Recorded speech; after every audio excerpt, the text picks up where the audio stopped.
اعوذ باللہ من الشیطان الرجیم بسم اللہ الرحمن الرحیم۔ پچھلے سبق میں ہم نے سورۃ بقرہ کا صفحہ نمبر 22 پڑھا تھا اور آج ہم صفحہ نمبر 23 پڑھیں گے، 23 پڑھیں گے۔ ربنا وابعث فیہم رسولا منہم یتلو علیہم آیاتک ویعلمہم الکتاب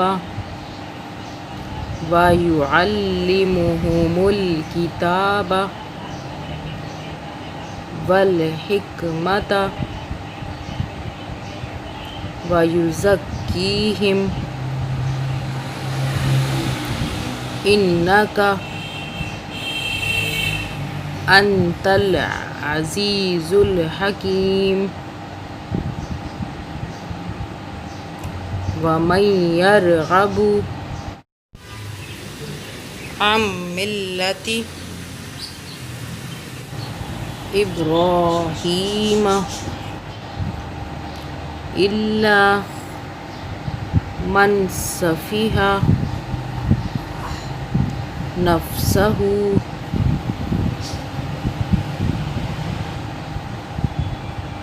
وَلَقَدِ اصْطَفَيْنَاهُ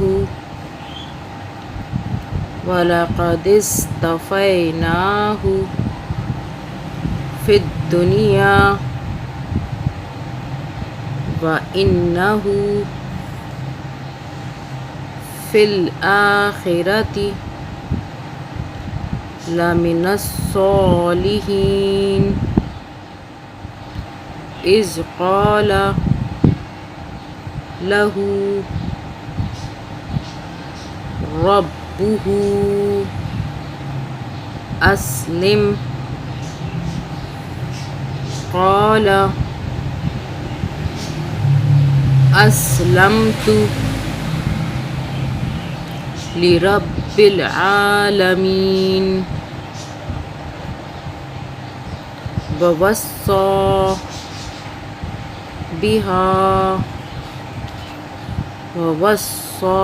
بِهَا إِبْرَاهِيمُ بَنِيهِ وَيَعْقُوبُ يَا بَنِيَّ إِنَّ اللَّهَ اصْطَفَى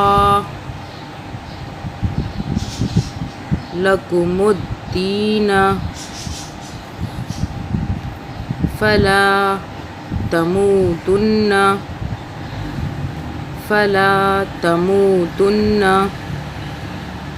إِلَّا وَأَنْتُمْ مُسْلِمُونَ۔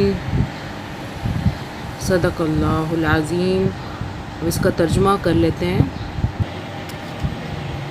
اور اے ہمارے پالنے والے، مکہ والوں میں انہی میں سے ایک رسول صلی اللہ علیہ وآلہ وسلم کو بھیج جو ان کو تیری آیتیں پڑھ کر سنائے اور آسمانی کتاب اور عقل لی باتیں سکھائے اور ان کے نفوس کو پاکیزہ کرتے۔ بے شک تو ہی غالب اور صاحب تدبیر ہے۔ اور کون ہے جو ابراہیم کے طریقے سے نفرت کرے مگر جو اپنے کو احمق بنائے، اور بے شک ہم نے ان کو دنیا میں بھی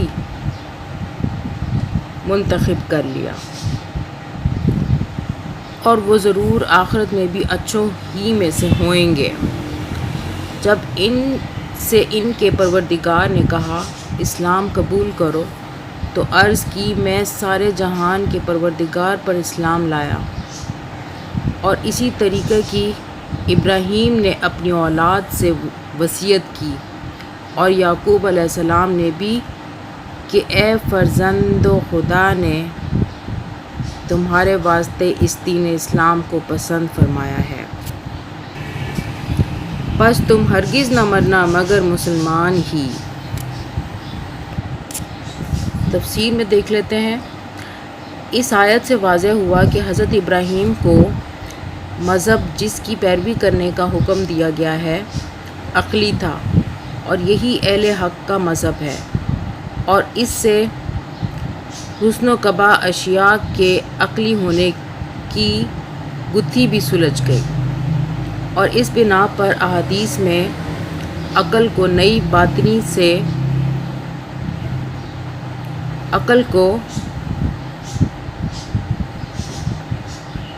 باطنی سے تعبیر کیا ہے، اور اسی وجہ سے یہ جملہ مشہور ہے کہ جس کا عقل حکم کرتی ہے اس کا شریعت حکم کرتی ہے، اسی کا عقل بھی حکم کرتی ہے۔ اس مقام پر خدا نے حضرت اسماعیل علیہ السلام کو حضرت یعقوب علیہ السلام کی اولاد کے باپ داداؤں میں شامل فرمایا ہے، حالانکہ حضرت اسماعیل علیہ السلام ان کے چچا تھے۔ اس سے صاف واضح ہوا کہ محاورات میں چچا کو بھی باپ کہتے ہیں۔ اسی بنا پر حضرت ابراہیم علیہ السلام اپنے چچا آزر بت تراش کو باپ کہا کرتے تھے، حالانکہ ان کے والد کا نام تارخ تھا۔